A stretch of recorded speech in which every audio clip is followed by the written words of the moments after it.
സുഹൃത്തുക്കളെ, അതീവ ശ്രദ്ധയോടെ കേൾക്കുക. ഗൗതമബുദ്ധൻ പറഞ്ഞിട്ടുണ്ട്, മനസ്സാണെല്ലാം. നീ എന്ത് ചിന്തിക്കുന്നുവോ അതുതന്നെയായി നീ മാറുന്നു. ആദ്യ കാഴ്ചയിൽ ഇതൊരു സാധാരണ വാചകമായി തോന്നാം, പക്ഷേ ഇതിൽ മുഴുവൻ മനഃശാസ്ത്രവും ഒളിഞ്ഞിരിപ്പുണ്ട്. കാരണം മനുഷ്യൻ അവന്റെ ചിന്തകളുടെ ഫലമാണെന്ന് ആധുനിക സൈക്കോളജിയും പറയുന്നു. നമ്മുടെ ചിന്തകൾ പരിമിതമാണെങ്കിൽ ജീവിതവും പരിമിതമായിരിക്കും. എന്നാൽ ചിന്തകൾക്ക് അതിരുകളില്ലെങ്കിൽ അസാധ്യമായതും സാധ്യമാകും. ബുദ്ധൻ സിദ്ധാർത്ഥ രാജകുമാരനായിരുന്നപ്പോൾ അദ്ദേഹത്തിനെല്ലാം ഉണ്ടായിരുന്നു: സമ്പത്ത്, ഐശ്വര്യം, അധികാരം, പദവി. എന്നാൽ ഒരു ദിവസം അദ്ദേഹം ജീവിതത്തിന്റെ അത്തരമൊരു സത്യം ദർശിച്ചു. അത് അദ്ദേഹത്തിന്റെ മുഴുവൻ ചിന്താഗതിയെയും മാറ്റിമറിച്ചു. ഓരോ സുഖത്തിനു പിന്നിലും ദുഃഖമുണ്ടെന്ന് അദ്ദേഹം കണ്ടു. ഓരോ ജനനത്തിനു പിന്നിലും മരണമുണ്ട്. ഓരോ പുഞ്ചിരിക്കു പിന്നിലും ഒരു ഭയമുണ്ട്, എന്തിനെയോ നഷ്ടപ്പെടുമെന്ന ഭയം. അപ്പോഴാണ് നമ്മളെല്ലാവരും ഒഴിവാക്കിവിടാറുള്ള ആ ചോദ്യം ചോദിക്കാൻ അദ്ദേഹം തീരുമാനിച്ചത്: എന്താണ് ജീവിതത്തിന്റെ യഥാർത്ഥ അർത്ഥം? ഇന്ന് നമ്മൾ ആ ചോദ്യത്തിൽ നിന്ന് ഓടിയൊളിക്കുകയാണ്. ഫോണിലും സോഷ്യൽ മീഡിയയിലും ബന്ധങ്ങളിലും മത്സരങ്ങളുടെ ബഹളത്തിലും നമ്മൾ അത്രമേൽ മുഴുകിപ്പോയിരിക്കുന്നു. നമ്മുടെ ഉള്ളിലെ ശബ്ദം കേൾക്കാൻ പോലും നമ്മൾ മറന്നുപോയി. എന്നാൽ ബുദ്ധൻ നമ്മെ പഠിപ്പിക്കുന്നത്, നീ നിന്നെത്തന്നെ മനസ്സിലാക്കിയാൽ ഈ പ്രപഞ്ചം മുഴുവൻ നിനക്കായി തുറക്കപ്പെടുമെന്നാണ്. ഇതൊരു ആത്മീയമായ കാര്യം മാത്രമല്ല, ഇത് മനഃശാസ്ത്രത്തിന്റെ അടിസ്ഥാനം കൂടിയാണ്. ഇന്ന് സൈക്കോളജി പറയുന്നു, തന്നിൽ തന്നെ അവബോധമുള്ള ഒരാൾക്ക് തന്റെ ജീവിതത്തിലെ തീരുമാനങ്ങളെ നന്നായി മനസ്സിലാക്കാൻ കഴിയുമെന്ന്. അവന്റെ സമ്മർദ്ദം കുറവായിരിക്കും, മറ്റുള്ളവരെക്കാൾ അവൻ വിജയിക്കുകയും ചെയ്യും. യഥാർത്ഥ പുരോഗതി പുറത്തല്ല, ഉള്ളിൽ നിന്നാണ് തുടങ്ങുന്നതെന്ന് ബുദ്ധൻ വർഷങ്ങൾക്ക് മുമ്പേ മനസ്സിലാക്കി തന്നിരുന്നു. ഇനിയൊരു നിമിഷമൊന്ന് നിൽക്കൂ, നിങ്ങളുടെ ഉള്ളിലേക്കൊന്ന് നോക്കൂ. നിങ്ങളുടെ മനസ്സിൽ ചിന്തകളുടെ ഒരു കൊടുങ്കാറ്റ് എപ്പോഴും വീശുന്നില്ലേ? ചിലപ്പോൾ ഭാവിയെക്കുറിച്ചുള്ള ആശങ്ക, ചിലപ്പോൾ കഴിഞ്ഞുപോയതിനെക്കുറിച്ചുള്ള സങ്കടം. നമ്മൾ എപ്പോഴും ഒന്നുകിൽ ഇന്നലെകളിൽ ജീവിക്കുന്നു, അല്ലെങ്കിൽ നാളെകളിൽ. പക്ഷെ വർത്തമാനകാലം അത് നമ്മളിൽ നിന്ന് നഴുവിപ്പോയി. ബുദ്ധൻ പറയുന്നു, കഴിഞ്ഞുപോയ ഇന്നലെകൾ പോയി കഴിഞ്ഞു, വരാനിരിക്കുന്ന നാളെ ഇതുവരെ വന്നിട്ടില്ല. നിന്റെ പക്കൽ ഈയൊരു നിമിഷം മാത്രമേയുള്ളൂ, അത് അനുഭവിച്ച് ജീവിക്കുക. ഇത് വെറുമൊരു ധ്യാനത്തിന്റെ കാര്യമല്ല, ഇത് സൈക്കോളജിക്കൽ മൈൻഡ്ഫുൾനെസ് എന്ന തത്വമാണ്. ഇന്ന് ഓരോ വലിയ കമ്പനിയും ഓരോ മോട്ടിവേഷണൽ സ്പീക്കറും മൈൻഡ്ഫുൾനെസ്സിനെക്കുറിച്ച് സംസാരിക്കുന്നുണ്ട്. എന്നാൽ യഥാർത്ഥത്തിൽ ഇതിന്റെ വേരുകൾ ബുദ്ധന്റെ ചിന്തകളിലാണ്. കാരണം നിങ്ങൾ വർത്തമാനകാലത്തിലായിരിക്കുമ്പോൾ മാത്രമേ നിങ്ങൾ സത്യത്തിൽ ജീവിക്കുന്നുള്ളൂ. ബാക്കിയെല്ലാം വെറും ചിന്തകളുടെ ഭ്രമം മാത്രമാണ്. മനുഷ്യ മസ്തിഷ്കത്തിന്റെ ഏറ്റവും വലിയ പ്രശ്നമെന്താണെന്ന് നിങ്ങൾക്കറിയാമോ? അത് എപ്പോഴും ഒന്നുകിൽ കാര്യങ്ങളെ നിയന്ത്രിക്കാൻ ആഗ്രഹിക്കുന്നു, അല്ലെങ്കിൽ ഓടിയൊളിക്കാൻ ആഗ്രഹിക്കുന്നു. എന്തെങ്കിലും നമ്മുടെ ഇഷ്ടത്തിനനുസരിച്ച് നടന്നില്ലെങ്കിൽ മനസ്സ് പരിഭ്രമിക്കാൻ തുടങ്ങും. ഇനി എല്ലാം ശീസയാണെങ്കിൽ പോലും ഇതെല്ലാം എപ്പോൾ നഷ്ടപ്പെടുമെന്ന് മനസ്സ് പേടിക്കും. ഇതുകൊണ്ടാണ് നമ്മൾ എപ്പോഴും ഉത്കണ്ഠയിലും ഓവർ തിങ്കിങ്ങിലും കുടുങ്ങിക്കിടക്കുന്നത്. എന്നാൽ അംഗീകരിക്കുക എന്നതാണ് മോചനമെന്ന് ബുദ്ധൻ പഠിപ്പിച്ചു. ജീവിതത്തെ അതെങ്ങനെയാണോ അതേ രൂപത്തിൽ നിങ്ങൾ സ്വീകരിക്കുമ്പോൾ നിങ്ങളുടെ മനസ്സ് തികച്ചും ശാന്തമാകുന്നു. അവിടെ നിന്നാണ് യഥാർത്ഥ വളർച്ചയും പുരോഗതിയും തുടങ്ങുന്നത്. ആലോചിച്ചു നോക്കൂ, നിങ്ങൾക്ക് ഓരോ സാഹചര്യത്തെയും അംഗീകരിക്കാൻ കഴിഞ്ഞാൽ, നിങ്ങളുടെ ചിന്തകളെ നിയന്ത്രിക്കാൻ കഴിഞ്ഞാൽ, എല്ലാ ദിവസവും കുറച്ചു നിമിഷം നിങ്ങളുടെ ഉള്ളിലെ നിശബ്ദതയുമായി ബന്ധപ്പെടാൻ കഴിഞ്ഞാൽ, നിങ്ങളുടെ ചിന്തകൾ എത്ര ആഴമുള്ളതാകും, നിങ്ങളുടെ ആത്മവിശ്വാസം എത്രത്തോളം ഉറച്ചതാകും. ഇതാണ് ബുദ്ധന്റെ ശാസ്ത്രത്തിന്റെയും മനഃശാസ്ത്രത്തിന്റെയും സംഗമം. ഇവിടെ ആത്മജ്ഞാനവും മാനസിക സന്തുലിതാവസ്ഥയും കൈകോർത്ത് മുന്നോട്ടു പോകുന്നു. ബുദ്ധന്റെ ധ്യാനമെന്നത് വെറുമൊരു ആചാരമായിരുന്നില്ല, അത് സ്വന്തം മനസ്സിനെ ആഴത്തിൽ നിരീക്ഷിക്കാനുള്ള ഒരു കലയായിരുന്നു. ഒരു സിനിമ കാണുന്ന പ്രേക്ഷകനെപ്പോലെ സ്വന്തം ചിന്തകളെയും വികാരങ്ങളെയും ദൂരേക്ക് മാറി നിന്ന് നോക്കിക്കാണുക. ഇന്നത്തെ മനഃശാസ്ത്രം ഇതിനെ മെറ്റാകോഗ്നിഷൻ എന്ന് വിളിക്കുന്നു. അതായത് ചിന്തകളെ നിരീക്ഷിക്കാൻ പഠിക്കുക. എപ്പോഴാണോ നിങ്ങൾ നിങ്ങളുടെ ചിന്തകളുടെ വെറുമൊരു കാഴ്ചക്കാരനാകുന്നത്, അപ്പോൾ മുതൽ ചിന്തകളല്ല, നിങ്ങളാണ് നിങ്ങളുടെ മനസ്സിന്റെ യജമാനൻ എന്ന് നിങ്ങൾ തിരിച്ചറിയും. അവിടെ നിന്നാണ് യഥാർത്ഥ മാറ്റത്തിന്റെ തുടക്കം. പുരോഗതി എന്നാൽ കേവലം പണമോ പ്രശസ്തിയോ മാത്രമല്ല, അത് മനസ്സിന്റെ വികാസവും കാഴ്ചപ്പാടുകളുടെ ആഴവും ആത്മാവിന്റെ സ്വാതന്ത്ര്യവുമാണ്. ബുദ്ധന്റെ ഏറ്റവും വലിയ പാഠം ഇതിലായിരുന്നു: തന്നെത്തന്നെ ജയിക്കുന്നവനാണ് ലോകത്തിലെ ഏറ്റവും വലിയ വിജയി. ഇന്നത്തെ മത്സരം നിറഞ്ഞ ലോകത്ത് എല്ലാവർക്കും മറ്റുള്ളവരെക്കാൾ മുന്നിലെത്തണം. എന്നാൽ സ്വന്തം മനസ്സിനെ ജയിക്കാൻ കഴിഞ്ഞില്ലെങ്കിൽ ഈ ലോകം മുഴുവൻ കീഴടക്കിയാലും നിങ്ങളുടെ ഉള്ളിലെ ആ ശൂന്യത മാറില്ല. 1000 യുദ്ധങ്ങൾ ജയിക്കുന്നതിനേക്കാൾ ശ്രേഷ്ഠം നിങ്ങളെത്തന്നെ തോൽപ്പിക്കാതെ ജയിക്കുന്നതാണ്. സ്വന്തം ചിന്താഗതികളെ തിരിച്ചറിയുന്ന ഒരാൾക്ക് ജീവിതത്തിലെ ഏത് മേഖലയിലും അത്ഭുതങ്ങൾ സൃഷ്ടിക്കാൻ കഴിയും. അതുകൊണ്ട് ബുദ്ധന്റെ ആ മഹായാത്ര എവിടെ തുടങ്ങിയോ അവിടെ നിന്നാണ് നമ്മുടെ ഈ വീഡിയോയും ആരംഭിക്കുന്നത്. കാരണം ബുദ്ധൻ എന്നത് ഒരു വ്യക്തിയല്ല, അതൊരു ഉന്നതമായ ബോധമാണ്. ഇന്ന് നമ്മൾ ചർച്ച ചെയ്യുന്ന ഈ 5 കാര്യങ്ങളിൽ ഒന്നുപോലും നിങ്ങളുടെ ജീവിതത്തിൽ പകർത്തിയാൽ വിജയവും സമാധാനവും നിങ്ങളെ തേടിവരുന്നത് നിങ്ങൾക്ക് കാണാം. പക്ഷേ ഒരു നിമിഷം നിൽക്കൂ, യഥാർത്ഥ രഹസ്യങ്ങൾ ഇനിയാണ് വരുന്നത്. ഓരോ കാര്യത്തിനു പിന്നിലും നിങ്ങളുടെ ജീവിതത്തിന് പുതിയ അർത്ഥം നൽകുന്ന മനഃശാസ്ത്രപരമായ സത്യങ്ങളുണ്ട്. ജീവിതം വെറുതെ കേട്ടുപോകാനല്ല, മറിച്ച് മാറ്റിയെടുക്കാനാണ് നിങ്ങൾ ആഗ്രഹിക്കുന്നതെങ്കിൽ ഈ യാത്രയുടെ അടുത്ത ഭാഗം ഒരിക്കലും നഷ്ടപ്പെടുത്തരുത്. ഓർക്കുക, ബുദ്ധൻ പുറത്തല്ല, നിങ്ങളുടെ ഉള്ളിൽ തന്നെയാണ്. ആ നിശബ്ദതയിൽ അദ്ദേഹത്തിന്റെ ശബ്ദം കേൾക്കാൻ ശ്രമിക്കൂ. നിങ്ങൾ എപ്പോഴെങ്കിലും കണ്ണാടിക്ക് മുന്നിൽ നിന്ന് ആ ചോദ്യം ചോദിച്ചിട്ടുണ്ടോ? യഥാർത്ഥത്തിൽ ഞാൻ ആരാണ്? നിങ്ങളുടെ പേരോ ജോലിയോ പദവിയോ അല്ല. ഇതിനെല്ലാം പിന്നിൽ മറഞ്ഞിരിക്കുന്ന ആ യഥാർത്ഥ ഞാൻ. നമ്മൾ എന്നും ഓടുകയാണ്, ജോലി ചെയ്യുന്നു, ചിന്തിക്കുന്നു. പക്ഷേ ഒരു നിമിഷം ഒന്നു നിന്നുതന്നെ നമ്മളെത്തന്നെ നോക്കാൻ നമുക്ക് സമയമില്ല. ലോകം നമ്മളെ എങ്ങനെ കാണുന്നു എന്നതിൽ നമ്മൾ ബോധവാന്മാരാണ്. പക്ഷേ നമ്മൾ നമ്മളെത്തന്നെ എങ്ങനെയാണ് കാണുന്നത്? ഇവിടെയാണ് ബുദ്ധന്റെ ആദ്യ പാഠം പ്രസക്തമാകുന്നത്. അപ്പോ ദീപോ ഭവ, നിനക്ക് നീ തന്നെ വെളിച്ചമാവുക. മറ്റുള്ളവരുടെ സഹായം വേണ്ട എന്നല്ല ഇതിനർത്ഥം. മറിച്ച് ഈ ലോകത്തെ ഇരുട്ടിനെ മാറ്റാൻ പോന്ന വെളിച്ചം നിന്റെ ഉള്ളിൽ തന്നെയുണ്ടെന്ന് തിരിച്ചറിയുക എന്നതാണ്. നിങ്ങൾ നിങ്ങളെത്തന്നെ അറിയാത്തിടത്തോളം കാലം സമൂഹത്തിന്റെ പ്രതീക്ഷകളിലും ഭയത്തിന്റെ വലയിലും നിങ്ങൾ റുടുങ്ങിക്കിടക്കും. സത്യത്തിൽ പലരും സ്വന്തം ഉള്ളിലേക്ക് നോക്കാൻ ഭയപ്പെടുന്നു. കാരണം അവിടെ ഒളിപ്പിച്ചുവെച്ച ബലഹീനതകളും പരാജയങ്ങളും കപട അഹങ്കാരവും നമുക്ക് നേരിടേണ്ടിവരും. അതുകൊണ്ടാണ് നമ്മൾ മറ്റുള്ളവരെ മാറ്റാൻ ഓടിനടക്കുന്നത്. ബുദ്ധൻ കൊട്ടാരം ഉപേക്ഷിച്ചിറങ്ങിയപ്പോൾ അദ്ദേഹം തിരഞ്ഞത് പുറംലോകത്തെയല്ല, മറിച്ച് സ്വന്തം ആത്മാവിനെയായിരുന്നു. എന്റെ കിരീടമാണോ അതോ ഉള്ളിലെ ബോധമാണോ എന്റെ ഐഡന്റിറ്റി എന്ന ആഴമേറിയ ചോദ്യം സിദ്ധാർത്ഥനെ ബുദ്ധനാക്കി മാറ്റി. നമ്മളും ഇന്ന് ആ യാത്രയിലാണ്. പക്ഷെ നമ്മൾ ഉത്തരങ്ങൾ തിരയുന്നത് സോഷ്യൽ മീഡിയയിലെ ലൈക്കുകളിലും ബന്ധങ്ങളിലും പുറമേ കാണുന്ന വിജയങ്ങളിലുമാണ്. അതെല്ലാം കിട്ടിയാലും ഉള്ളിലെ ശൂന്യത മാറാത്തത് നമ്മൾ നമ്മളെത്തന്നെ കണ്ടെത്താത്തതുകൊണ്ടാണ്. ഓർക്കുക, ലോകത്തിലെ ഏറ്റവും വലിയ ശത്രുവിനു പോലും ചെയ്യാൻ കഴിയാത്തത്ര ദ്രോഹം നിയന്ത്രണമില്ലാത്ത നിങ്ങളുടെ മനസ്സിന് നിങ്ങളോട് ചെയ്യാൻ കഴിയും. സ്വയം തിരിച്ചറിയാത്തിടത്തോളം കാലം നിങ്ങളുടെ മനസ്സ് നിങ്ങളെ വേട്ടയാടിക്കൊണ്ടിരിക്കും. അദൃശ്യമായ നൂലുകളാൽ നിയന്ത്രിക്കപ്പെടുന്ന ഒരു പാവയെപ്പോലെയാണ് നമ്മുടെ ചിന്തകളും വികാരങ്ങളും പെരുമാറ്റങ്ങളും പലപ്പോഴും പ്രവർത്തിക്കുന്നത്.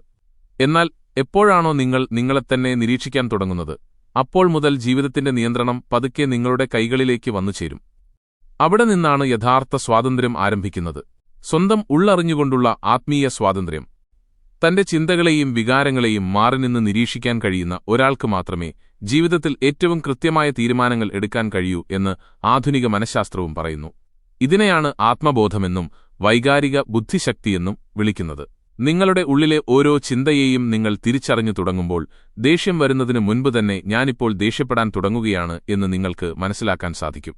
സങ്കടക്കടലിൽ മുങ്ങിപ്പോകാതെ തന്നെ ആ സങ്കടത്തെ ഒരു കാഴ്ചക്കാരനായി നോക്കിക്കാണാൻ നിങ്ങൾക്ക് കഴിയും. ഭയം അനുഭവപ്പെടുമെങ്കിലും അത് നിങ്ങളെ തടഞ്ഞു നിർത്തില്ല. തന്നിലേക്ക് തന്നെ നോക്കാനുള്ള ഈ കലയാണ് ബുദ്ധൻ പഠിപ്പിച്ചത്. തന്നെത്തന്നെ അറിയുന്നവൻ ഈ പ്രപഞ്ചത്തെ മുഴുവൻ അറിയുന്നു എന്ന് ബുദ്ധൻ അരുളി ചെയ്തു. കാരണം നിങ്ങൾ നിങ്ങളെത്തന്നെ തിരിച്ചറിയുമ്പോൾ മറ്റുള്ളവരെയെല്ലാം ആ ബോധത്തിന്റെ ഭാഗമായി കാണാൻ നിങ്ങൾക്ക് കഴിയും. അവിടെ പിന്നെ അസൂയയോ പകയോ പേടിയോ അവശേഷിക്കില്ല. പകരം അളവറ്റ കരുണയും മനക്കരുത്തും മാത്രം ബാക്കിയാകും. ഒരു നിമിഷം ആലോചിച്ചു നോക്കൂ, ഇന്ന് ഞാൻ മറ്റുള്ളവരെയോ സാഹചര്യങ്ങളെയോ ശ്രദ്ധിക്കില്ല, മറിച്ച് എന്നെ തന്നെ നിരീക്ഷിക്കാൻ ശ്രമിക്കും എന്ന് ഓരോ പ്രഭാതത്തിലും നിങ്ങൾ ഉറച്ച തീരുമാനമെടുത്താൽ ഏതാനും ദിവസങ്ങൾക്കുള്ളിൽ നിങ്ങളുടെ സ്വഭാവത്തിലും ഊർജ്ജത്തിലും വലിയ മാറ്റങ്ങൾ പ്രകടമാകും. നിങ്ങളുടെ ആത്മവിശ്വാസം വർദ്ധിക്കും, തീരുമാനങ്ങളിൽ വ്യക്തത വരും, നിങ്ങളുടെ സമാധാനം ആർക്കും തകർക്കാൻ കഴിയാത്ത വിധം ഉറച്ചതാകും. കാരണം തന്നെത്തന്നെ തിരിച്ചറിഞ്ഞ ഒരാൾക്ക് ഒരു സാഹചര്യത്തിനു മുന്നിലും തോറ്റുകൊടുക്കാൻ കഴിയില്ല. ഇന്ന് ലോകത്ത് ഏറ്റവും കൂടുതൽ മാനസിക സമ്മർദ്ദം അനുഭവിക്കുന്നവർ യഥാർത്ഥത്തിൽ തങ്ങളുടെ ഉള്ളിലെ ശബ്ദത്തിൽ നിന്ന് അകന്നുപോയവരാണ്. മറ്റുള്ളവരെ സന്തോഷിപ്പിക്കാൻ ശ്രമിക്കുന്നതിനിടയിൽ നമ്മൾ നമ്മുടെ യഥാർത്ഥ സ്വത്വം മറന്നുപോയിരിക്കുന്നു. എന്നാൽ ബുദ്ധൻ പഠിപ്പിക്കുന്നത് സ്വന്തം ഉള്ളിലേക്ക് മടങ്ങാനാണ്. ദിവസവും കുറച്ചുനേരം നിശബ്ദമായിരിക്കുക. ആകാശത്തിലെ മേഘങ്ങളെ നോക്കുന്നതുപോലെ നിങ്ങളുടെ ഉള്ളിലൂടെ കടന്നുപോകുന്ന ചിന്തകളെ നോക്കിക്കാണുക. പതുക്കെ നിങ്ങളൊരു കാര്യം മനസ്സിലാക്കും, നിങ്ങൾ ആ ചിന്തകളല്ല, മറിച്ച് ആ ചിന്തകളെ നോക്കിക്കാണുന്ന അറിവാണ് നിങ്ങൾ. ഈ തിരിച്ചറിവ് ഉള്ളിലുറയ്ക്കുമ്പോൾ പേടിയും അസൂയയും ദേഷ്യവുമെല്ലാം മഞ്ഞുപോലെ ഉരുകിത്തീരും. മനസ്സ് ശാന്തമാകുന്ന ആ ഇടത്തിൽ നിന്നാണ് യഥാർത്ഥ പുരോഗതി തുടങ്ങുന്നത്. ഓർക്കുക, പുരോഗതി എപ്പോഴും പുറത്തല്ല സംഭവിക്കുന്നത്. മണ്ണിലെ ഇരുട്ടിൽ നിന്ന് ഒരു വിത്ത് സൂര്യപ്രകാശത്തിലേക്ക് മുളച്ചുയരുന്നതുപോലെ അത് ഉള്ളിൽ നിന്നാണ് പൊട്ടിമുളയ്ക്കുന്നത്. മനസ്സിനെ മനസ്സിലാക്കിയാൽ ഏത് മോശം സാഹചര്യത്തെയും നിങ്ങളുടെ കരുത്താക്കി മാറ്റാം. ബുദ്ധന്റെ ആദ്യ പാഠം ഇതാണ്: നിങ്ങളെത്തന്നെ അറിയുക. കാരണം നിങ്ങളെ ജയിക്കുന്നതാണ് ലോകത്തെ ജയിക്കുന്നതിനേക്കാൾ വലിയ കാര്യം. അതുകൊണ്ട് നിങ്ങളുടെ ഉള്ളിലേക്ക് നോക്കിത്തുടങ്ങുക. ഉള്ളിൽ അറിവിന്റെ വെളിച്ചം തെളിയുമ്പോൾ ഇരുട്ട് താനേ അകന്നുപോകും. അതാകും നിങ്ങളുടെ ജീവിതത്തിന്റെ യഥാർത്ഥ തുടക്കം. നമ്മൾ നമ്മുടെ ചിന്തകളുടെ അടിമകളായി മാറിയിരിക്കുകയാണെന്ന് നിങ്ങൾ എപ്പോഴെങ്കിലും ശ്രദ്ധിച്ചിട്ടുണ്ടോ? ചിന്തകൾ വരുമ്പോൾ നമ്മൾ അതിന്റെ പിന്നാലെ പാഞ്ഞുപോകുന്നു. ചിലപ്പോൾ അവ നമ്മെ ഉയരങ്ങളിലേക്ക് കൊണ്ടുപോകും, മറ്റു ചിലപ്പോൾ ഇരുട്ടിലേക്ക് തള്ളിയിടും. എന്നാൽ ബുദ്ധൻ പറയുന്നു, മനസ്സിനെ കീഴടക്കുക. കാരണം അത് നിങ്ങളുടെ ഏറ്റവും വലിയ സുഹൃത്തും ഏറ്റവും വലിയ ശത്രുവുമാണ്. ഇവിടെ നിന്നാണ് ചിന്തകളെ നിയന്ത്രിക്കുക എന്ന രണ്ടാമത്തെ പാഠം തുടങ്ങുന്നത്.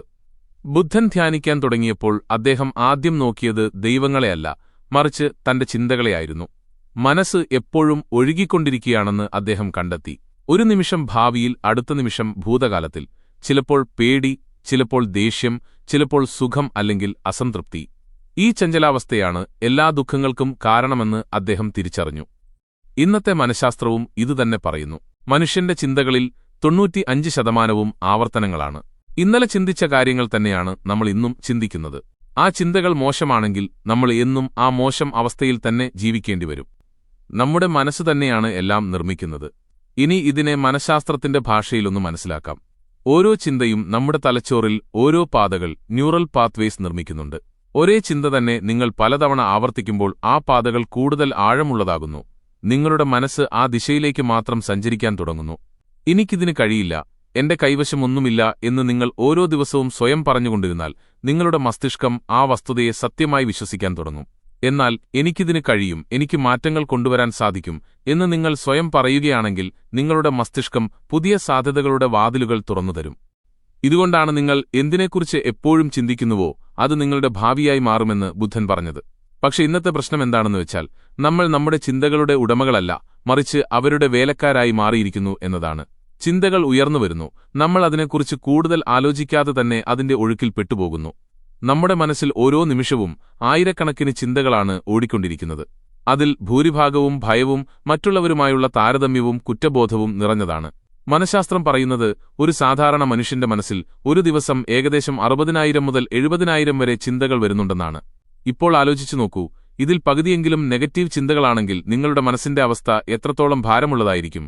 ഒരു തോട്ടക്കാരൻ തന്റെ തോട്ടത്തിലെ കളകൾ പറിച്ചുമാറ്റുന്നതുപോലെ ബുദ്ധിമാനായ ഒരു മനുഷ്യൻ തന്റെ മനസ്സിലെ നെഗറ്റീവ് ചിന്തകളെ നീക്കം ചെയ്യണമെന്ന് ബുദ്ധൻ പറയുന്നു. ഇവിടെ ഒരു ചോദ്യമുയരുന്നു: ചിന്തകളെ തടയാൻ കഴിയുമോ? ബുദ്ധൻ പുഞ്ചിരിച്ചുകൊണ്ട് പറയും, ഇല്ല, ചിന്തകളെ തടയാൻ കഴിയില്ല, അവയെ നിരീക്ഷിക്കാൻ മാത്രമേ കഴിയൂ എന്ന്. കാരണം നിങ്ങളൊരു ചിന്തയെ വെറുതെ നോക്കി നിൽക്കാൻ പഠിക്കുമ്പോൾ ആ ചിന്തയ്ക്ക് നിങ്ങളുടെ മേൽ നിയന്ത്രണം നഷ്ടപ്പെടുന്നു. അത് വെറുമൊരു മേഘം പോലെ കടന്നുപോകുന്നു, നിങ്ങൾ ആകാശമായി മാറുന്നു. ഇതിനെയാണ് ബുദ്ധന്റെ വിപശ്യന ധ്യാനം എന്ന് വിളിക്കുന്നത്. നോക്കുക, വെറുതെ നോക്കുക മാത്രം ചെയ്യുക. ഒരു ചിന്ത വരുന്നു, അതിനെ നോക്കുക. ആ ചിന്ത പോകുന്നു, അതിനെയും നോക്കുക. നിങ്ങൾ വെറുമൊരു കാഴ്ചക്കാരനായി മാറുക. അപ്പോൾ ഒരു ദിവസം നിങ്ങളുടെ മനസ്സ് ശാന്തവും സ്ഥിരവുമാകുന്നത് നിങ്ങൾക്ക് കാണാം. കാരണം നിങ്ങളിപ്പോൾ അതിന്റെ അടിമയല്ല, മറിച്ച് അതിന്റെ സാക്ഷിയായി മാറിക്കഴിഞ്ഞു. ഇന്നത്തെ മനഃശാസ്ത്രത്തിൽ ഇതിനെയാണ് മൈൻഡ്ഫുൾനെസ് എന്ന് വിളിക്കുന്നത്. നിങ്ങളുടെ ചിന്തകളെ ശരിയോ തെറ്റോ എന്ന് വിധിയെഴുതാതെ നിങ്ങൾ നോക്കി നിൽക്കുമ്പോൾ നിങ്ങളുടെ മസ്തിഷ്കം പതുക്കെ ശാന്തമാകാൻ തുടങ്ങും. നിങ്ങളുടെ തലച്ചോറിലെ തീരുമാനങ്ങളെടുക്കുന്ന ഭാഗം പ്രീഫ്രണ്ടൽ കോർട്ടെക്സ് ശക്തമാകുകയും പേടിയുണ്ടാക്കുന്ന ഭാഗം അമിഗ്ദല പതുക്കെ ശാന്തമാകുകയും ചെയ്യും. അതായത് 2500 വർഷങ്ങൾക്ക് മുമ്പ് ബുദ്ധൻ പഠിപ്പിച്ചത് ഇന്നത്തെ ശാസ്ത്രം തെളിവുകൾ സഹിതം ശരിവയ്ക്കുന്നു. ഇനി നിങ്ങളോട് തന്നെ ചോദിക്കുക, നിങ്ങൾ എപ്പോഴെങ്കിലും നിങ്ങളുടെ ചിന്തകളെ സത്യസന്ധമായി നോക്കിയിട്ടുണ്ടോ? ആരെങ്കിലും നിങ്ങളെ അപമാനിക്കുമ്പോൾ നിങ്ങളുടെ ഉള്ളിൽ പെട്ടെന്ന് എന്ത് മാറ്റമാണ് ഉണ്ടാകുന്നത് എന്ന് നിങ്ങൾ ശ്രദ്ധിച്ചിട്ടുണ്ടോ? ദേഷ്യമാണോ, പ്രതികാരമാണോ, അതോ ഉള്ളിലെ പോരാട്ടമാണോ? ആ നിമിഷം നിങ്ങളൊന്ന് നിന്നു തന്നാൽ, ആ ചിന്തയെ ഒന്ന് നോക്കി നിന്നാൽ 90% തർക്കങ്ങളും സങ്കടങ്ങളും തെറ്റിദ്ധാരണകളും അവിടെ അവസാനിക്കും. കാരണം നിങ്ങളിപ്പോൾ ആ ചിന്തയല്ല, ആ ചിന്തയെ നോക്കി നിൽക്കുന്ന സാക്ഷിയാണ്. മനസ്സിനെ നിയന്ത്രിക്കുക, കാരണം അത് നിങ്ങളുടെ വിധി നിശ്ചയിക്കുന്നു എന്ന് ബുദ്ധൻ പറയുന്നു. നിങ്ങളുടെ മനസ്സിനെ കൈകാര്യം ചെയ്യാൻ നിങ്ങൾക്ക് കഴിഞ്ഞില്ലെങ്കിൽ പുറമേയുള്ള ഒരു വിജയത്തിനും നിങ്ങൾക്ക് സമാധാനം നൽകാൻ കഴിയില്ല. എന്നാൽ നിങ്ങൾ നിങ്ങളുടെ മനസ്സിനെ ജയിച്ചാൽ ഈ ലോകം മുഴുവൻ നിങ്ങൾക്ക് എതിരായാലും നിങ്ങളുടെ ഉള്ളിലെ ഉറച്ച തീരുമാനത്തിൽ നിന്ന് മാറാൻ ആർക്കും കഴിയില്ല. മനഃശാസ്ത്രത്തിന്റെ ഭാഷയിൽ ഇതിനെയാണ് മെന്റൽ റെസിലിയൻസ് എന്ന് വിളിക്കുന്നത്. സാഹചര്യങ്ങളെക്കാൾ ഉപരിയായി സ്വന്തം കാഴ്ചപ്പാടുകൾ കൊണ്ട് ഒരു മനുഷ്യൻ ഉയരുന്ന ഇടമാണത്. അതുകൊണ്ട് നിങ്ങളുടെ ചിന്തകളുമായി സൗഹൃദം സ്ഥാപിക്കാനുള്ള സമയമായിരിക്കുന്നു. അവയെ അടിച്ചമർത്തരുത്, അവയിൽ നിന്ന് ഓടിയൊളിക്കരുത്. പകരം അവയെ മനസ്സിലാക്കുക, നിരീക്ഷിക്കുക, അവയ്ക്ക് കൃത്യമായ ദിശ നൽകുക.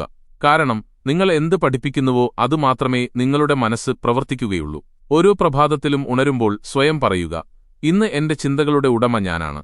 ചിന്തകളല്ല എന്നെ തിരഞ്ഞെടുക്കുന്നത്, ഞാൻ ചിന്തകളെ തിരഞ്ഞെടുക്കുന്നു.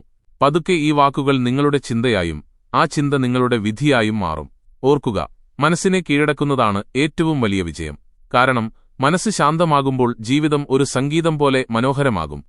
നമ്മുടെ ഭൂരിഭാഗം സങ്കടങ്ങളും എന്തിനെയൊക്കെയോ മുറുകെ പിടിക്കുന്നതിൽ നിന്നാണ് ഉണ്ടാകുന്നതെന്ന് നിങ്ങൾ എപ്പോഴെങ്കിലും ചിന്തിച്ചിട്ടുണ്ടോ? നമ്മുടെ ബന്ധങ്ങളെയും ഭൂതകാലത്തെയും സ്വപ്നങ്ങളെയും നമ്മൾ വിടാതെ പിടിച്ചുവെക്കുന്നു. കാര്യങ്ങൾ നമ്മൾ പ്രതീക്ഷിച്ച പോലെ നടക്കാതെ വരുമ്പോൾ ഉള്ളിൽ ഒരു തീ ജ്വലിക്കാൻ തുടങ്ങുന്നു. ഇതിനെയാണ് ബുദ്ധൻ തൃഷ്ണ അഥവാ ആശ എന്ന് വിളിച്ചത്. ആശയാണ് ദുഃഖത്തിന് കാരണമെന്ന് ബുദ്ധൻ അരുളിച്ചെയ്തു. ഇന്നത്തെ മനഃശാസ്ത്രവും ഇതുതന്നെയാണ് പറയുന്നത്. അമിതമായ ആസക്തിയാണ് ഉത്കണ്ഠയ്ക്കും കഷ്ടപ്പാടുകൾക്കും പ്രധാന കാരണം. നമ്മൾ ഒരാളെ സ്നേഹിക്കുമ്പോൾ സ്നേഹിക്കുക മാത്രമല്ല ചെയ്യുന്നത്, മറിച്ച് അയാളെ സ്വന്തമാക്കാനും നിയന്ത്രിക്കാനും ആഗ്രഹിക്കുന്നു. അത് നമ്മുടെ നിയന്ത്രണത്തിന് പുറത്തുപോകുമ്പോൾ വേദന തുടങ്ങുകയായി. ഒരിക്കൽ ബുദ്ധന്റെ ഒരു ശിഷ്യൻ ചോദിച്ചു, ഭഗവാനെ, ഞാൻ ഒരാളെ വളരെയധികം സ്നേഹിക്കുകയും അയാൾ എന്നെ വിട്ടുപോവുകയും ചെയ്യുമ്പോൾ എന്തുകൊണ്ടാണ് എനിക്ക് ഇത്രയധികം വേദന തോന്നുന്നത്? ബുദ്ധൻ പുഞ്ചിരിച്ചുകൊണ്ട് മറുപടി നൽകി, കാരണം നീ ആ വ്യക്തിയെ സ്നേഹിക്കുകയല്ല ചെയ്തത്, പകരം അയാളെ മുറുകെ പിടിക്കുകയായിരുന്നു. മുറുകെ പിടിക്കുന്നത് എപ്പോഴും വേദന നൽകും. കാരണം ജീവിതത്തിൽ ഒന്നും ശാശ്വതമല്ല. ഇവിടെ നിന്നാണ് മൂന്നാമത്തെ പാഠം തുടങ്ങുന്നത്: മോഹങ്ങളിൽ നിന്നും ആസക്തികളിൽ നിന്നുമുള്ള മോചനം. മനുഷ്യ മനസ്സിന്റെ ഏറ്റവും വലിയ ഭ്രമമെല്ലാം എന്നും നിലനിൽക്കും എന്നതാണ്. എന്നാൽ സത്യമതല്ല. നിരന്തരമായ മാറ്റത്തിന്റെ പേരാണ് ജീവിതം. ഓരോ ബന്ധവും വസ്തുവും വികാരവും വെറുമൊരു ഒഴുക്കുമാത്രമാണ്, കടന്നുപോകുന്ന ഒരു തിരമാല. നിങ്ങൾ അതിനെ പിടിച്ചു നിർത്താൻ ശ്രമിച്ചാൽ അത് കൈകളിൽ നിന്ന് വഴുതിപ്പോകും. എന്നാൽ അതിനെ അതിന്റെ വഴിക്ക് ഒഴുകാൻ അനുവദിച്ചാൽ അത് നിങ്ങൾക്ക് സമാധാനം നൽകും. വിടാൻ പഠിച്ചവന്റെ കൈവശം എല്ലാം ഉണ്ടാകും എന്ന് ബുദ്ധൻ പറഞ്ഞു. കാരണം വിട്ടുകൊടുക്കുക എന്നാൽ നഷ്ടപ്പെടുക എന്നല്ല അർത്ഥം, മറിച്ച് ജീവിതത്തെ അതെങ്ങനെയാണോ അങ്ങനെ സ്വീകരിക്കുക എന്നതാണ്. ആരുടെ മേലും അധികാരമില്ലാതെ, ആരോടും അമിത പ്രതീക്ഷകളില്ലാതെ, പൂർണ്ണമായ ബോധത്തോടെയും സ്നേഹത്തോടെയും ജീവിതത്തെ അനുഭവിക്കുക. വികാരങ്ങളിൽ മുങ്ങിപ്പോകാതെ അവയെ നിരീക്ഷിക്കുന്നതിനെയാണ് മനഃശാസ്ത്രം വൈകാരികമായ വിട്ടുനിൽക്കൽ എന്നു പറയുന്നത്. നിങ്ങൾ അവബോധത്തോടെ ഒരാളെ സ്നേഹിക്കുമ്പോൾ അവിടെ ഉടമസ്ഥാവകാശമുണ്ടാകില്ല, പകരം കരുണയും സ്വാതന്ത്ര്യവും മാത്രമേ ഉണ്ടാവുകയുള്ളൂ. ഇതാണ് ബുദ്ധന്റെ മോചനശാസ്ത്രം. ആലോചിച്ചു നോക്കൂ, എത്രയോ തവണ നമ്മൾ നമ്മുടെ ഭൂതകാലത്തെ മുറുകെ പിടിക്കുന്നു. പഴയ ബന്ധങ്ങളുടെ ഓർമ്മകൾ, അപൂർണമായ സ്വപ്നങ്ങളുടെ ഭാരം, പരാജയങ്ങളുടെ സങ്കടം, ഇതെല്ലാം ഒരു വിഷം പോലെ നമ്മുടെ വർത്തമാനകാലത്തെ നശിപ്പിക്കുന്നു. എന്നാൽ വിട്ടുകൊടുക്കാൻ പഠിച്ചവൻ ജീവിക്കാൻ പഠിച്ചു എന്ന് ബുദ്ധൻ പറയുന്നു. കാരണം നിങ്ങൾ ഒന്നിനെ ഉപേക്ഷിക്കുമ്പോൾ നിങ്ങളുടെ കൈകൾ ശൂന്യമാവുകയല്ല, മറിച്ച് പുതിയ സാധ്യതകളെ സ്വീകരിക്കാൻ പാകത്തിൽ തുറക്കപ്പെടുകയാണ് ചെയ്യുന്നത്. ഒരിക്കൽ ബുദ്ധന്റെ ഒരു അനുയായി ചോദിച്ചു, ഭഗവാനെ, ഞാൻ ധ്യാനിക്കുന്നുണ്ട്, പക്ഷെ എന്റെ മനസ്സ് ശാന്തമാകുന്നില്ല. ബുദ്ധൻ പറഞ്ഞു, കാരണം നീ ധ്യാനിക്കുമ്പോഴും അതിന്റെ ഫലത്തെ മുറുകെ പിടിച്ചിരിക്കുകയാണ്. ധ്യാനമെന്നാൽ എന്തിനെങ്കിലും നേടിയെടുക്കലല്ല, മറിച്ച് ഉള്ളിലുള്ളതിനെ വിട്ടൊഴിയലാണ്. ഈ വാചകം ഇന്നും സത്യമാണ്. സമാധാനം കിട്ടാൻ വേണ്ടിയാണ് നമ്മൾ ധ്യാനിക്കുന്നത്, പക്ഷേ ആ സമാധാനത്തിനു വേണ്ടിയുള്ള ആഗ്രഹം തന്നെ നമ്മുടെ അശാന്തിയായി മാറുന്നു.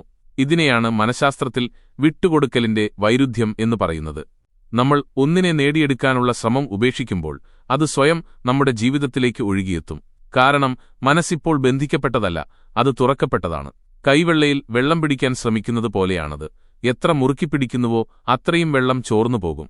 എന്നാൽ കൈകൾ അയച്ചുകൊടുത്താൽ ആ വെള്ളം നിങ്ങളുടെ കൈവെള്ളയിൽ തന്നെ തങ്ങി നിൽക്കും. ഇനി നിങ്ങളോട് തന്നെ ചോദിക്കുക, നിങ്ങൾ എന്തിനെയൊക്കെയാണ് മുറുകെ പിടിച്ചിരിക്കുന്നത്? ഏതെല്ലാം ബന്ധങ്ങൾ, ഏതെല്ലാം കുറ്റബോധങ്ങൾ, ഏതെല്ലാം ഓർമ്മകളാണ് ഇപ്പോഴും നിങ്ങളെ വരിഞ്ഞു മുറുക്കുന്നത്? ഇന്ന് അവയെല്ലാം അങ്ങ് ഉപേക്ഷിച്ചാൽ എന്ത് സംഭവിക്കും? ആ അധ്യായങ്ങളെല്ലാം പൂർത്തിയായി എന്ന് വെറുതെ ഒന്ന് അംഗീകരിക്കുക. തുടക്കത്തിൽ ചെറിയൊരു വേദന തോന്നിയേക്കാം, പക്ഷേ ആ വേദന പിന്നീട് വലിയൊരു സമാധാനമായി മാറും. കാരണം നിങ്ങളിപ്പോൾ സ്വതന്ത്രനായിരിക്കുന്നു.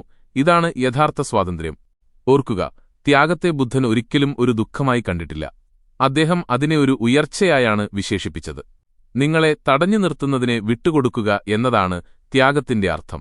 പുതിയ മുകുളങ്ങൾ വിരിയാൻ വേണ്ടി മരം അതിന്റെ പഴയ ഇലകൾ പൊഴിച്ചുകളയുന്നത് പോലെയാണത്. അതുപോലെ നിങ്ങളുടെ മോഹങ്ങളെ ഉപേക്ഷിക്കുമ്പോൾ ജീവിതത്തിൽ പുതിയ ഊർജ്ജവും പുതിയ ബന്ധങ്ങളും പുതിയ സാധ്യതകളും വിരിഞ്ഞു തുടങ്ങും. അതുകൊണ്ട് ഇന്നു മുതൽ ഓരോ ദിവസവും സ്വയം പറയുക, ജീവിക്കാൻ വേണ്ടി ഞാൻ വിട്ടുകൊടുക്കുന്നു. കാരണം മുറുകെ പിടിക്കുന്നത് നിങ്ങളെ തളർത്തുന്നു, വിട്ടുകൊടുക്കുന്നത് നിങ്ങളെ സ്വതന്ത്രനാക്കുന്നു. ഗൗതമബുദ്ധന്റെ നാലാമത്തെ പാഠം കരുണയെക്കുറിച്ചാണ്. കരുണ എന്നാൽ വെറും ദയയല്ല, അത് ആഴത്തിലുള്ള തിരിച്ചറിവാണ്. ചിലപ്പോഴൊക്കെ രാത്രിയിലെ നിശബ്ദതയിൽ നമ്മുടെ ഉള്ളിലേക്ക് നോക്കുമ്പോൾ നമുക്ക് മനസ്സിലാകും, നമ്മുടെ ജീവിതത്തിലെ പകുതി വേദനകളും ഈ ലോകത്തെ മനസ്സിലാക്കാൻ കഴിയാത്തതുകൊണ്ടുണ്ടായതാണെന്ന്. നമ്മൾ ഓരോ ദിവസവും ആരോടൊക്കെയോ വഴക്കിടുന്നു, പിണങ്ങുന്നു, മറ്റുള്ളവരെ കുറ്റപ്പെടുത്തുന്നു. അങ്ങനെ നമ്മളെത്തന്നെ വേദനിപ്പിക്കുന്നു. കരുണയെ മനസ്സിലാക്കിയാൽ നിങ്ങൾ ജീവിതത്തെ മനസ്സിലാക്കി എന്ന് ബുദ്ധൻ പറഞ്ഞു. പക്ഷേ ശ്രദ്ധിക്കുക, കരുണ എന്നാൽ ദയയല്ല. ദയയിൽ ഒരാൾ മുകളിലും ഒരാൾ താഴെയും എന്ന ഭാവമുണ്ട്. ഒരു വലിയവൻ ചെറിയവനോട് കാണിക്കുന്ന സഹതാപം പോലെ. എന്നാൽ കരുണയിൽ ഉച്ചനീചത്വങ്ങളില്ല, അത് തുല്യതയുടെ ഭാവമാണ്. അവിടെ മറ്റൊരാളുടെ വേദന നിങ്ങളുടെ സ്വന്തം വേദനയായി നിങ്ങൾ അനുഭവിക്കുന്നു. ഒരിക്കൽ ഒരാൾ ബുദ്ധന്റെ അടുക്കൽ വന്നു. അയാൾ വലിയ ദേഷ്യത്തിലായിരുന്നു. ബുദ്ധനെ അയാൾ മോശമായ വാക്കുകൾ പറയുകയും ചീത്ത വിളിക്കുകയും ചെയ്തു. അദ്ദേഹത്തിന്റെ മേൽ തുപ്പുക പോലും ചെയ്തു. ബുദ്ധന്റെ ശിഷ്യന്മാർക്ക് വലിയ ദേഷ്യം വന്നു. അവർ പറഞ്ഞു, ഭഗവാനെ, ഇയാൾക്ക് ശിക്ഷ നൽകണം. പക്ഷേ ബുദ്ധൻ പുഞ്ചിരിച്ചുകൊണ്ട് പറഞ്ഞു, നോക്കൂ, ഈ മനുഷ്യൻ വലിയ ദുഃഖത്തിലാണ്. ഉള്ളിൽ സമാധാനമുള്ള ഒരാൾ മറ്റൊരാളെയും വേദനിപ്പിക്കില്ല. കരുണ എന്നാൽ മറ്റുള്ളവരുടെ വേദന മനസ്സിലാക്കുക എന്നതാണെന്നും അതിനോട് പ്രതികരിക്കുക എന്നതല്ലെന്നും അന്ന് ബുദ്ധൻ ലോകത്തിന് കാണിച്ചുകൊടുത്തു. ഇന്നത്തെ മനഃശാസ്ത്രം പറയുന്നത് കരുണ നമ്മുടെ മസ്തിഷ്കത്തെ തന്നെ പുനർനിർമ്മിക്കുന്നു എന്നാണ്. കരുണയോടെ മറ്റൊരാളെ നോക്കുമ്പോൾ നമ്മുടെ ഉള്ളിലെ പേടിയും ദേഷ്യവും ഉണ്ടാക്കുന്ന ഭാഗങ്ങൾ ശാന്തമാകുന്നു. പകരം സഹാനുഭൂതിയും സന്തുലിതാവസ്ഥയും നൽകുന്ന ഭാഗങ്ങൾ ഉണരുന്നു. അതായത്, നിങ്ങൾ കരുണയോടെ ജീവിക്കുമ്പോൾ നിങ്ങളുടെ ശരീരവും മനസ്സും ആത്മാവും ഒരേപോലെ സന്തുലിതമാകുന്നു. ഇന്നത്തെ ലോകത്ത് ബുദ്ധിയുള്ളവർ ധാരാളമുണ്ട്, പക്ഷേ സഹാനുഭൂതിയുള്ളവർ വളരെ കുറവാണ്. നമ്മുടെ പക്കൽ അറിവുണ്ട്, പക്ഷേ കരുണയില്ല. ശരിയെന്താണെന്ന് നമുക്കറിയാം, പക്ഷേ മറ്റൊരാളുടെ വേദന അനുഭവിക്കാൻ നമുക്ക് കഴിയുന്നില്ല. അറിവ് നിങ്ങളെ ഉയരങ്ങളിലെത്തിച്ചേക്കാം, പക്ഷേ കരുണയാണ് നിങ്ങളെ ഒരു മനുഷ്യനാക്കി മാറ്റുന്നത് എന്ന് ബുദ്ധൻ പറഞ്ഞു. ഒരിക്കൽ ബുദ്ധൻ ഒരു നഗരത്തിൽ പോയി. അവിടെ ഒരു വയസ്സായ സ്ത്രീ തന്റെ മകന്റെ മരണത്തിൽ തകർന്ന് കരയുകയായിരുന്നു. അവർ ബുദ്ധന്റെ പാദങ്ങളിൽ വീണപേക്ഷിച്ചു, ഭഗവാനെ, എന്റെ മകനെ എനിക്ക് തിരിച്ചു നൽകൂ, എനിക്ക് ജീവിക്കാൻ കഴിയില്ല. ബുദ്ധൻ പറഞ്ഞു, ശരി, നിന്റെ മകനെ ഞാൻ തിരിച്ചു നൽകാം. പക്ഷേ അതിനു മുമ്പ് ആരും മരിക്കാത്ത ഒരു വീട്ടിൽ നിന്ന് ഒരു പീട്ടി അരി എനിക്ക് കൊണ്ടുവന്നു തരണം. ആ സ്ത്രീ ഓരോ വീടുകളിലും നടന്നു. പക്ഷേ എല്ലാ വീട്ടിലും ആരെങ്കിലുമൊക്കെ മരിച്ചിട്ടുണ്ടായിരുന്നു. ചിലയിടത്ത് അച്ഛൻ, ചിലയിടത്ത് അമ്മ, മകൻ അല്ലെങ്കിൽ സഹോദരി. വൈകുന്നേരം അവർ തിരിച്ചെത്തി കരഞ്ഞുകൊണ്ട് പറഞ്ഞു, ഭഗവാനെ, അത്തരമൊരു വീട് എനിക്ക് കണ്ടെത്താൻ കഴിഞ്ഞില്ല. ബുദ്ധൻ അവരുടെ കണ്ണുകളിലേക്ക് നോക്കി പറഞ്ഞു, ഇപ്പോൾ നീ അറിഞ്ഞു, ദുഃഖം എന്നത് നിന്റെ മാത്രം കഥയല്ല, അത് ജീവിതത്തിന്റെ തന്നെ ഭാഗമാണ്. ആ സ്ത്രീ ശാന്തയായി. ആദ്യമായി അവർ തന്റെ കണ്ണുനീരിൽ കരുണയെ തിരിച്ചറിഞ്ഞു. ഇതാണ് കരുണ. ഓരോ വ്യക്തിയും അവരവരുടേതായ പോരാട്ടങ്ങളിലാണെന്ന് നിങ്ങൾ മനസ്സിലാക്കുമ്പോൾ കരുണ ജനിക്കുന്നു. നിങ്ങളോട് മോശമായി സംസാരിക്കുന്നവൻ പോലും ഉള്ളിലെ ഏതോ വേദനയിലൂടെ കടന്നുപോകുന്നവനായിരിക്കും. നിങ്ങളെ ചതിച്ചവൻ പോലും ഒരുപക്ഷെ പണ്ടെവിടെയോ തകർന്നുപോയവനായിരിക്കാം. ഈ തിരിച്ചറിവ് ഉള്ളിലുണരുമ്പോൾ നിങ്ങൾ മാറിപ്പോകും. നിങ്ങളുടെ പ്രതികരണങ്ങൾ ഇല്ലാതാകുകയും അവിടെ സമാധാനം ഉദിക്കുകയും ചെയ്യും. ഇതിനെ മനഃശാസ്ത്രത്തിൽ പറയുന്നത് പൂർണ്ണമായ സഹാനുഭൂതി എന്നാണ്. അതായത്, സ്വന്തം അഹങ്കാരത്തെ മാറ്റിനിർത്തിക്കൊണ്ട് മറ്റൊരാളുടെ അവസ്ഥയെ മനസ്സിലാക്കുക മാത്രമല്ല, അത് അനുഭവിച്ചറിയുക കൂടി ചെയ്യുക. കരുണയുടെ ഈ തലം ഒരു മനുഷ്യനെ മറ്റുള്ളവരുടെ മുറിവുകൾ ഉണക്കുന്നവനാക്കി മാറ്റുന്നു. അങ്ങനെയുള്ള ഒരാൾ മറ്റൊരാളെയും കുറ്റപ്പെടുത്തില്ല. കാരണം ഓരോ മോശം പ്രവൃത്തിക്കും പിന്നിൽ ഉണങ്ങാത്ത ഏതോ ഒരു മുറിവുണ്ടെന്ന് അയാൾക്കറിയാം. ഒരു അമ്മ തന്റെ കുഞ്ഞിനെ സംരക്ഷിക്കുന്നതുപോലെ ഈ ലോകത്തോട് മുഴുവൻ സ്നേഹം പുലർത്തണമെന്ന് ബുദ്ധൻ പറഞ്ഞു. ഇതൊരു വെറും ഉപദേശമല്ല, മറിച്ച് ജീവിതം ജീവിക്കാനുള്ള ഏറ്റവും ഉന്നതമായ കലയാണ്. കാരണം നിങ്ങളുടെ ഉള്ളിൽ കരുണ ഉണരുമ്പോൾ നിങ്ങൾ മറ്റുള്ളവരോട് വിട്ടുവീഴ്ച ചെയ്യുകയല്ല, പകരം നിങ്ങളുടെ ഉള്ളിലെ കാഠിന്യത്തെ ഉരുക്കിക്കളയുകയാണ് ചെയ്യുന്നത്. ഉദാഹരണത്തിന്, ആരെങ്കിലും നിങ്ങളെ മോശമായി സംസാരിക്കുന്നു എന്ന് കരുതുക. നിങ്ങൾക്ക് മുന്നിൽ രണ്ട് വഴികളുണ്ട്. ഒന്നുകിൽ തിരിച്ച് മോശമായി സംസാരിച്ച് താൽക്കാലിക തൃപ്തി കണ്ടെത്താം, അല്ലെങ്കിൽ ഒരു നിമിഷം ശാന്തനായി നിന്ന് സ്വയം പറയാം, ഒരുപക്ഷേ ആ വ്യക്തി ഇന്ന് വലിയ വേദനയിലായിരിക്കാം. ഇത്രയും ചിന്തിക്കുന്നത് തന്നെയാണ് കരുണ. ഇത് വാക്കുകളിലല്ല, മറിച്ച് നിങ്ങളുടെ കാഴ്ചപ്പാടിലുള്ള മാറ്റമാണ്. ആ ഒരു നിമിഷം നിങ്ങൾ നിങ്ങളുടെ ഉള്ളിൽ ബുദ്ധന് ജന്മം നൽകുന്നു. ഇന്ന് ലോകത്തിന് ഏറ്റവും അത്യാവശ്യം കരുണയുടെ ആ രൂപമാണ്. നിങ്ങൾ നിങ്ങളുടെ മക്കളോടോ മാതാപിതാക്കളോടോ ജീവിത പങ്കാളിയോടോ അല്ലെങ്കിൽ തികച്ചും അപരിചിതനായ ഒരാളോടോ കരുണയോടെ സംസാരിക്കുമ്പോൾ ആ നിമിഷം നിങ്ങൾ ഈ ലോകത്തെ കുറച്ചുകൂടി മനോഹരമാക്കുന്നു. കരുണയോടെ ഒരാൾ ഒരു കാര്യം ചെയ്യുമ്പോൾ അയാളുടെ ശരീരത്തിൽ സന്തോഷവും അടുപ്പവും നൽകുന്ന ഹോർമോണുകൾ വർദ്ധിക്കുമെന്ന് ശാസ്ത്രം ഇന്ന് തെളിയിച്ചിട്ടുണ്ട്. അതായത്, കരുണ നിങ്ങളുടെ ആത്മാവിനെ മാത്രമല്ല ശരീരത്തെയും ആരോഗ്യപ്രദമാക്കുന്നു. അതുകൊണ്ട് കരുണയിലൂടെ ലോകം കീഴടക്കാം എന്ന് ബുദ്ധൻ പറയുമ്പോൾ അത് കേവലം ആത്മീയത മാത്രമല്ല, മറിച്ച് ആഴമേറിയ മനഃശാസ്ത്രപരമായ സത്യം കൂടിയാണ്. നമ്മൾ നമ്മുടെ കുട്ടികളെ വെറും പഠനം മാത്രമല്ല, കരുണ കൂടി പഠിപ്പിക്കുകയാണെങ്കിൽ വരും തലമുറകൾ തർക്കങ്ങളിലൂടെയല്ല, മറിച്ച് പരസ്പര ധാരണയിലൂടെയാകും ലോകത്തെ നയിക്കുക. കാരണം സ്നേഹത്തിന്റെ ഏറ്റവും പരിശുദ്ധമായ രൂപം കരുണയാണ്. സ്നേഹത്തിന് മാറ്റങ്ങൾ സംഭവിക്കാം, പക്ഷേ കരുണയ്ക്കു മാറ്റമില്ല. സ്നേഹത്തിൽ പ്രതീക്ഷകളുണ്ട്, എന്നാൽ കരുണയിൽ പ്രതീക്ഷകളില്ല. സ്നേഹം ചിലപ്പോൾ സ്വാർത്ഥമായി മാറിയേക്കാം, പക്ഷേ കരുണ എപ്പോഴും നിസ്വാർത്ഥമായിരിക്കും. അതുകൊണ്ട് ഇന്ന് നിങ്ങൾ നിങ്ങളോട് തന്നെ ഒരു വാഗ്ദാനം നൽകുക: കരുണ മറ്റുള്ളവർക്കു വേണ്ടി മാത്രമല്ല, നിങ്ങൾക്കായി കൂടി കരുതിവെക്കുമെന്ന്. കാരണം പലപ്പോഴും നമ്മൾ മറ്റുള്ളവർക്ക് മാപ്പ് നൽകും, പക്ഷെ നമ്മളെത്തന്നെ സ്വയം മാപ്പ് നൽകാൻ നമുക്ക് കഴിയില്ല. നിങ്ങൾ നിങ്ങളെത്തന്നെ സ്നേഹിക്കാൻ ഏറ്റവും അർഹനാണെന്ന് ബുദ്ധൻ പറഞ്ഞിട്ടുണ്ട്. അതുകൊണ്ട് ലോകത്തിന് നൽകുന്ന അതേ കരുണ നിങ്ങൾക്കും നൽകുക. നിങ്ങളുടെ കുറവുകളെയും മുറിവുകളെയും കുറ്റപ്പെടുത്തരുത്, പകരം അവയെ സ്നേഹത്തോടെ നോക്കുക. കാരണം അവിടെ നിന്നാണ് കരുണ ജനിക്കുന്നത്. കരുണയോടെ ജീവിക്കാൻ നിങ്ങൾ പഠിക്കുമ്പോൾ ആർക്കും നിങ്ങളെ വേദനിപ്പിക്കാൻ കഴിയില്ല. കാരണം ഓരോ മനുഷ്യനും അവരവരുടെ ഉള്ളിലെ ഇരുട്ടിൽ നിന്ന് പുറത്തുവരാൻ ശ്രമിക്കുകയാണെന്ന് നിങ്ങൾ തിരിച്ചറിയും. അപ്പോൾ നിങ്ങൾ ഉള്ളിൽ നിന്ന് സ്വതന്ത്രനാകും. സമാധാനം നിങ്ങളുടെ ഉള്ളിൽ കുടികൊള്ളും. ജീവിതം ഒരു പ്രാർത്ഥനയായി മാറും. ഇതായിരുന്നു ബുദ്ധന്റെ 4ാമത്തെ മഹത്തായ പാഠം. ഇവിടെ ഹൃദയവും മനസ്സും ഒന്നാകുന്നു. ബുദ്ധനും മനഃശാസ്ത്രവും ഒരേ ഭാഷ സംസാരിക്കുന്നു. അളക്കരുത്, പകരം മനസ്സിലാക്കുക. ഗൗതമബുദ്ധന്റെ 5ാമത്തെ പാഠം വർത്തമാനകാലത്ത് ജീവിക്കുക എന്നതാണ്. ഇതാണ് യഥാർത്ഥ ജീവിതം. നമ്മുടെ മനസ്സ് എപ്പോഴും എവിടെയാണെന്ന് എപ്പോഴെങ്കിലും ചിന്തിച്ചിട്ടുണ്ടോ? ഒന്നുകിൽ അത് ഭൂതകാലത്തിൽ അലഞ്ഞുതിരിയുകയായിരിക്കും, അല്ലെങ്കിൽ ഭാവിയിലേക്ക് ഓടുകയായിരിക്കും. നമ്മുടെ ശരീരം ഇന്നിലാണെങ്കിലും മനസ്സ് ഇന്നലകളിലും നാളകളിലുമാണ്. ഭൂതകാലം കഴിഞ്ഞുപോയി, ഭാവി ഇതുവരെ വന്നിട്ടുമില്ല. ജീവിതം ഈ നിമിഷത്തിൽ മാത്രമാണുള്ളതെന്ന് ബുദ്ധൻ പറഞ്ഞു. എന്നാൽ വിരോധാഭാസമെന്ന് പറയട്ടെ, നമ്മളിൽ വളരെ കുറച്ചുപേർ മാത്രമേ ഈ നിമിഷത്തിൽ ജീവിക്കുന്നുള്ളൂ. നമ്മുടെ ജീവിതത്തിന്റെ ഭൂരിഭാഗം സമയവും നമ്മൾ ചിന്തകളിൽ മാത്രമാണ് ചെലവഴിക്കുന്നത്. രാവിലെ ഉണരുമ്പോൾ തന്നെ മനസ്സ് പല വഴിയെ ഓടാൻ തുടങ്ങുന്നു. ഇന്ന് എന്തു ചെയ്യണം? ഇന്നലെ എന്തു സംഭവിച്ചു? ആരെന്തു പറഞ്ഞു? ആരെന്തു ചെയ്തില്ല? പകൽ കടന്നുപോകുന്നു. രാത്രി കിടക്കയിൽ കിടക്കുമ്പോൾ നമുക്ക് തോന്നും ഇന്ന് എന്തോ ഒന്ന് അപൂർണമായിപ്പോയി എന്ന്. ആ അപൂർണത പുറമേയുള്ള ഒന്നല്ല, മറിച്ച് നമ്മൾ ഈ നിമിഷത്തിൽ അല്പനേരം പോലും നിലയുറപ്പിച്ചില്ല എന്നതാണ് അതിന്റെ കാരണം. മനസ്സിന്റെ ഈ അലച്ചിലിനെ ബുദ്ധൻ ഒരു രോഗമായാണ് കണ്ടത്. സ്വന്തം ചിന്തകളുടെ അടിമയായ ഒരാൾക്ക് ദുഃഖത്തിൽ നിന്ന് ഒരിക്കലും മോചനം ലഭിക്കില്ലെന്ന് അദ്ദേഹം പറഞ്ഞു. എന്നാൽ സ്വന്തം ചിന്തകളെ നിരീക്ഷിക്കാൻ കഴിയുന്നവനും അതിൽ മുഴുകിപ്പോകാതെ മനസ്സിന്റെ ബഹളങ്ങളെ കേൾക്കാൻ കഴിയുന്നവനും ആ ശാന്തി കണ്ടെത്താനാകും. ഒരിക്കലൊരാൾ ബുദ്ധനോട് ചോദിച്ചു, ഭഗവാനെ, ഞാൻ എല്ലായിടത്തും സന്തോഷം തിരഞ്ഞു, പക്ഷേ എങ്ങും കണ്ടെത്തിയില്ല. കൃപയാൽ പറഞ്ഞുതരൂ, സന്തോഷം എവിടെയാണ്? ബുദ്ധൻ പുഞ്ചിരിച്ചുകൊണ്ട് പറഞ്ഞു, നീ എങ്ങോട്ടാണോ പോകുന്നത് അവിടെയൊന്നും നിനക്ക് സന്തോഷം ലഭിക്കില്ല. നീ ഇപ്പോൾ എവിടെ നിൽക്കുന്നുവോ അവിടെ തന്നെയാണ് സന്തോഷമുള്ളത്. പക്ഷേ നീ അവിടെ ബോധവാനല്ല എന്നു മാത്രം. അയാൾക്കത് മനസ്സിലായില്ല. ബുദ്ധൻ തുടർന്നു, നിന്റെ മനസ്സ് ഒന്നുകിൽ ഇന്നലകളിലാണ്, അല്ലെങ്കിൽ നാളെയെക്കുറിച്ചുള്ള സങ്കല്പങ്ങളിലാണ്. നീ ഈ നിമിഷത്തെ നോക്കിത്തുടങ്ങുമ്പോൾ നിന്റെ പക്കലുള്ളതാണ് നിനക്കെല്ലാം എന്ന് നീ തിരിച്ചറിയും. ഇന്ന് മനഃശാസ്ത്രവും ഇതുതന്നെയാണ് പറയുന്നത്. വർത്തമാന നിമിഷത്തെക്കുറിച്ചുള്ള അവബോധം മനുഷ്യജീവിതത്തിലെ ഏറ്റവും വലിയ ശക്തിയാണ്. ഓരോ നിമിഷവും നീ അനുഭവിക്കുമ്പോൾ, നിന്റെ ശ്വാസഗതിയും കാറ്റിന്റെ തണുപ്പും ഇലകളുടെ മർമ്മരവും നീ തിരിച്ചറിയുമ്പോൾ, നിന്റെ മനസ്സ് ഭാവിയെക്കുറിച്ചുള്ള ആശങ്കകളിൽ നിന്ന് മുക്തമാകാൻ തുടങ്ങുന്നു. ഹാർവാർഡ് സർവകലാശാലയിലെ പഠനങ്ങൾ പറയുന്നത്, ദിവസവും ഏതാനും മിനിറ്റുകൾ ബോധപൂർവം ശ്വസനത്തിൽ ശ്രദ്ധ കേന്ദ്രീകരിക്കുന്നവരുടെ സമ്മർദ്ദമുണ്ടാക്കുന്ന ഘടകങ്ങൾ 35% വരെ കുറയുന്നു എന്നാണ്. 2500 വർഷങ്ങൾക്ക് മുൻപ് ബുദ്ധൻ മനസ്സിലാക്കിയ അതേ ശാസ്ത്രമാണിത്. ശ്വാസമാണ് ജീവിതത്തിന്റെ പാലമെന്ന് ബുദ്ധൻ പറഞ്ഞു. അത് വർത്തമാനകാലത്തെയും ബോധത്തെയും തമ്മിൽ ബന്ധിപ്പിക്കുന്നു. ഓരോ ശ്വാസത്തെയും ശ്രദ്ധയോടെ നോക്കാൻ അദ്ദേഹം പഠിപ്പിച്ചു. നീ ശ്വാസമുള്ളിലേക്കെടുക്കുമ്പോൾ ജീവിതം നിന്നിലേക്ക് പ്രവേശിക്കുന്നുവെന്ന് അനുഭവിക്കുക. നീ ശ്വാസം പുറത്തേക്ക് വിടുമ്പോൾ നീ ജീവിതത്തെ തിരികെ നൽകുന്നു എന്ന് കരുതുക. ഈ ചെറിയൊരു ശ്രദ്ധ മാത്രം മതി നിന്റെ ഉള്ളിലെ കൊടുങ്കാറ്റിനെ ശാന്തമാക്കാൻ. നമ്മളെപ്പോഴും ഏതോ ഒരു ലക്ഷ്യത്തിന് പിന്നാലെ ഓടുകയാണ്. ജോലി കിട്ടുമ്പോൾ ഞാൻ സന്തോഷിക്കും, വിവാഹം കഴിയുമ്പോൾ സന്തോഷിക്കും, പണമുണ്ടാകുമ്പോൾ സന്തോഷിക്കും എന്ന് നമ്മൾ കരുതുന്നു. എന്നാൽ അതൊക്കെ ലഭിച്ചു കഴിയുമ്പോഴേക്കും മനസ്സ് പുതിയൊരു ലക്ഷ്യം കണ്ടെത്തുന്നു. കാരണം മനസ്സിന് ഈ നിമിഷത്തെ ഭയമാണ്. ഇപ്പോൾ എന്ന അവസ്ഥയിൽ ലക്ഷ്യങ്ങളില്ല, അവിടെ വെറും നിലനിൽപ്പ് മാത്രമേയുള്ളൂ. അത് മനസ്സിനെ അസ്വസ്ഥമാക്കുന്നു. എന്നാൽ വർത്തമാനകാലത്ത് സ്വസ്ഥമായിരിക്കുന്നവനാണ് യഥാർത്ഥത്തിൽ സ്വതന്ത്രൻ.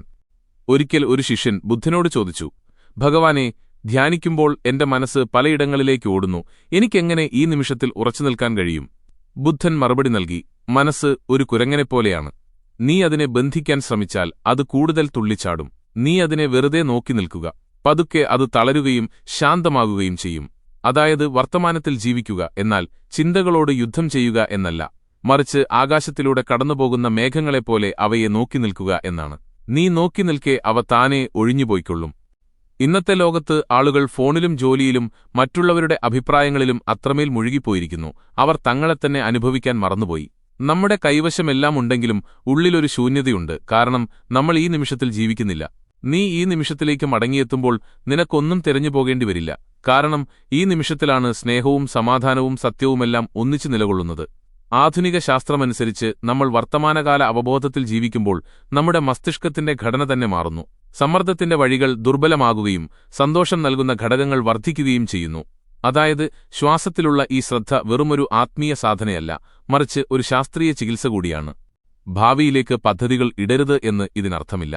മറിച്ച് നീ ഭാവി പദ്ധതികൾ തയ്യാറാക്കുമ്പോഴും ആ നിമിഷത്തിൽ പൂർണ്ണമായും മുഴുകിയിരിക്കുക എന്നതാണ് ബുദ്ധൻ പഠിപ്പിച്ചത്. ഓരോ പ്രവൃത്തിയിലും പൂർണ്ണമായ ബോധം പുലർത്തുന്നതാണ് ധ്യാനം. പാത്രം കഴുകുന്നതും നടന്നുപോകുന്നതും ഭക്ഷണം കഴിക്കുന്നതും സംസാരിക്കുന്നതുമൊക്കെ പൂർണ്ണമായ അറിവോടെ ചെയ്താൽ അത് ധ്യാനമായി മാറുന്നു. ഇന്ന് നീ എടുക്കുന്ന ശ്വാസം ഇനിയൊരിക്കലും മടങ്ങിവരില്ല. ഈ നിമിഷം, ഈ ശബ്ദം, ഈ സാഹചര്യം ഇനിയൊരിക്കലും ഇതേപോലെ ഉണ്ടാവില്ല. ഈ സത്യത്തെ അവഗണിച്ചുകൊണ്ടാണ് നമ്മൾ ഭാവിയുടെ പിന്നാലെ ഓടുന്നത്. എന്നാൽ വർത്തമാനകാലത്തിന്റെ രുചി അറിയാൻ പഠിച്ചവൻ അമരത്വത്തെ സ്പർശിക്കുന്നു. ഒരിക്കൽ ഒരു കർഷകൻ ബുദ്ധന്റെ അടുത്ത് വന്നു പറഞ്ഞു, ഭഗവാനെ, എന്റെ ജീവിതത്തിൽ ഒരുപാട് പ്രശ്നങ്ങളുണ്ട്. ചിലപ്പോൾ മഴ പെയ്യില്ല, പെയ്താൽ തന്നെ കൂടുതലാകും. മകൻ പറയുന്നത് കേൾക്കില്ല, ഭാര്യ എപ്പോഴും ദേഷ്യത്തിലാണ്. ഇതിനൊരു പരിഹാരം പറഞ്ഞു തരൂ. ബുദ്ധൻ ചിരിച്ചുകൊണ്ട് പറഞ്ഞു, കർഷക, നിന്റെ ജീവിതത്തിൽ എപ്പോഴും 83 പ്രശ്നങ്ങളുണ്ടാകും. അതിലൊന്നുപോലും മാറ്റാൻ എനിക്ക് കഴിയില്ല. കർഷകൻ പേടിച്ചുപോയി. പിന്നെ അങ്ങേക്ക് എന്തു ചെയ്യാൻ കഴിയും? ബുദ്ധൻ പറഞ്ഞു, നിന്റെ 84ാമത്തെ പ്രശ്നത്തിൽ നിന്ന് നിന്നെ മോചിപ്പിക്കാൻ എനിക്ക് കഴിയും. അതെന്താണ്? കർഷകൻ ചോദിച്ചു. ബുദ്ധൻ മറുപടി നൽകി, ഈ 83 പ്രശ്നങ്ങളെക്കുറിച്ച് ഓർത്ത് നീ വിഷമിക്കുന്നുണ്ടല്ലോ, അതാണ് നിന്റെ 84ാമത്തെ പ്രശ്നം. ഇതാണ് വർത്തമാനകാല അവബോധം. സാഹചര്യങ്ങളെ അനാവശ്യമായി പ്രതികരിക്കാതെ അവ എങ്ങനെയോ അപ്രകാരം കാണാൻ പഠിക്കുക. ജീവിതത്തിൽ നിന്ന് ഓടിയൊളിക്കലല്ല ഇത്, മറിച്ച് പൂർണ്ണമായ ജാഗ്രതയോടെ ജീവിക്കലാണ്. കാരണം ഓരോ നിമിഷവും നിന്നെ എന്തോ ഒന്ന് പഠിപ്പിക്കാൻ വന്നതാണ്, അത് സന്തോഷമായാലും സങ്കടമായാലും. ഓരോ അനുഭവത്തെയും ഒരു ഗുരുവിനെപ്പോലെ സ്വീകരിക്കുമ്പോൾ ജീവിതം ഒരു പോരാട്ടമല്ല, മറിച്ച് മനോഹരമായ ഒരു യാത്രയായി മാറുന്നു. സമാധാനം പുറത്തല്ല, ഈ നിമിഷത്തിനുള്ളിൽ തന്നെയാണെന്ന് ബുദ്ധന്റെ 5ാമത്തെ പാഠം നമ്മെ ഓർമ്മിപ്പിക്കുന്നു. എനിക്ക് ഈ നിമിഷത്തിൽ ജീവിക്കണം എന്ന് നീ നിന്റെ മനസ്സിനെ പഠിപ്പിക്കാൻ കഴിഞ്ഞാൽ നിന്റെ ഓരോ ശ്വാസവും ഒരു പ്രാർത്ഥനയായി മാറും. നീ ഇപ്പോൾ എന്ന അവസ്ഥയിലായിരിക്കുമ്പോൾ ഭൂതകാലത്തിന്റെ ചങ്ങലകൾ തകരുകയും ഭാവിയെക്കുറിച്ചുള്ള പേടി ഇല്ലാതാകുകയും ചെയ്യുന്നു. നീ മുന്നിലുമല്ല പിന്നിലുമല്ല, നീ വെറുതെ നിലകൊള്ളുന്നു. ആ അവസ്ഥയാണ് മോചനം.